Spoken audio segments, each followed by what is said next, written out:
Hi! Welcome back. మార్గశిర మాసం అంటే వైజాగ్ వాళ్ళకి చాలా స్పెషల్. కనక మహాలక్ష్మి అమ్మవారికి మంతంతా పూజలవుతాయి. గురువారం అయితే ఇంకా చాలా జరుగుతాయన్నమాట. ఆ రోజు స్పెషల్.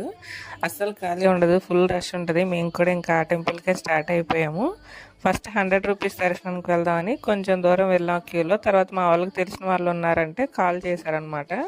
ఇంక వాళ్ళైతే ఒక 5 మినిట్స్‌లో వచ్చి మమ్మల్ని గర్భగుడిలోకి తీసుకువెళ్ళి దర్శనం అయితే చేయించారు. ఎంత జరిగిందో మన చేత్తోనే అభిషేకం, పసుపు, కుంకుమ సమర్పించి అమ్మవారిని దగ్గర నుంచి దర్శనం చేసుకొని 5 మినిట్స్‌లోనే మళ్ళీ బయటకు వచ్చేసాం. చాలా హ్యాపీగా అనిపించింది. దర్శనం అయితే చాలా జరిగింది. బ్యాడ్ లక్ ఏంటంటే మేము బయటకొచ్చేసరికి పులిహోర అయిపోయింది. ఇంకా లడ్డు ఒకటే ఉంటే అవి తీసుకొని అందరం కలిసి అక్కడ కొద్దిసేపు కూర్చొని తినేసి మళ్ళీ స్టార్ట్ అయిపోయాము. షాపింగ్ చేద్దామని అన్ని షాపులు తిరిగేసి ఒక 1 అవర్ టైం వేస్ట్ చేసేసి మా వాళ్ళ దగ్గర తిట్లు తింటాం అనమాట. అదే మా స్పెషాలిటీ. ఇంకా లాస్ట్‌కి పిల్లలకు కొన్ని బొమ్మలు, క్లిప్పులు అవి తీసుకొని రిటర్న్ ఇంటికైతే స్టార్ట్ అయిపోయాము. వీడియో నచ్చితే ఒక లైక్ ఇచ్చి